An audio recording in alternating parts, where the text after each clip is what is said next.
Malhar organic कोणता form? ऑर्गो form. आमचे मित्र जगदीश पाटील यांच्या फार्मवर भिवंडी महापिया गावामध्ये, तालुका भिवंडी, जिल्हा रायगड, जिल्हा ठाणे या ठिकाणी आहोत. आणि त्यांचा हा ऑर्गॅनिक गोट फार्म आणि कुक्कुटपालन चा फार्म आहे. तर त्यांना आपण ही कोकणामध्ये, आपण ठाणे जिल्ह्यामध्ये ही पहिली सिस्टीम दिलेली आहे कोठारी ॲग्रीटेक सँड फिल्टर. आता तुम्ही पाहिलं असेल तर शेजारी जो ओढा आहे त्याचं पाणी जे आहे अक्षरशः म्हणजे त्याच्यामध्ये शेवाळ आणि कचरा, काडी कचरा भरपूर मोठ्या प्रमाणात आहे. हिरवं पाणी आणि खराब पाणी. आता आम्ही त्याचं टेस्टिंग घेतलं. लाईट तर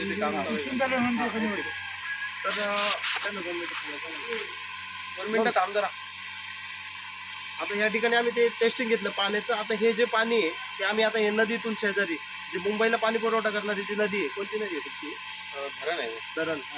तर त्याचं जे पाणी आहे ते पाणी ह्या कॅनलचं पाणी, हां, ते पाणी ह्या ठिकाणी येतं. तर पाणी अतिशय खराब पाणी आणि गढूळ पाणी आहे. त्याच्यामध्ये शेवाळ आणि काडी कचरा हा फार मोठ्या प्रमाणात आहे.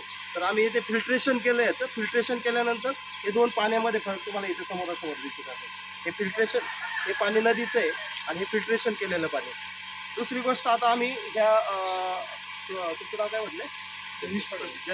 जगदीश पाटील साहेब यांना आम्ही आता ह्या फिल्टरची माहिती देणार आहे, जी की बॅकवॉश कशी करायची. सँड फिल्टर ही प्रायमरी सिस्टीम आहे. ह्याच्यामध्ये ते ॲटोमायझेशनमध्ये जाऊ शकतं. पण आता ही जी प्रायमरी जे आम्ही सिस्टीम दिलेली आहे त्यांना, तर त्या सिस्टीमची माहिती देत आहोत आम्ही त्यांना. तर ते आता समजून घेतील ते. आणि बॅकवॉश कशी करायची असं ही सिस्टीम, तर मी त्यांना सांगतो. तर आता पहिल्यांदा काय करायचं ह्याच्यामध्ये, बॅकवॉश करताना तुम्ही फिल्टरच्या समोर उभे राहिले, पुढच्या बाजूला स्क्रीन फिल्टर आहे. तर फर्स्ट काय करायचं, तर आपला हा जो आउटलेट आहे, हा आउटलेट जो पाणी ज्याचं एक तोंड पोकळ आहे ते चालू करून द्यायचं. मी हे बघा चालू करून देतो, तुम्ही बघून घ्या. Okay, first. दुसरं काय करायचं, आपण बॅकवॉश करायच्या अगोदर हे पाणी जे पुढं जाणारं पाणी आहे ते आपल्या स्क्रीन फिल्टरमध्ये गेलं नाही पाहिजे, कचऱ्याचं पाणी. त्याकरता आपण काय करणार आहे, इथं पाण्याला वाट करून दिलेली आहे आपण. हा वाल आपण इथं बंद करणार, क्लोज करणार. काय झालं, पाणी पूर्ण कोंडलं गेलं आणि एकाच ठिकाणावरून बाहेर जातं. आता आपल्याला ह्याला फिल्टर करायचं. तर फिल्टरमध्ये परत मागच्या बाजूला या, तुम्ही समोरून या, तुम्ही इकडून या, इथे या ना.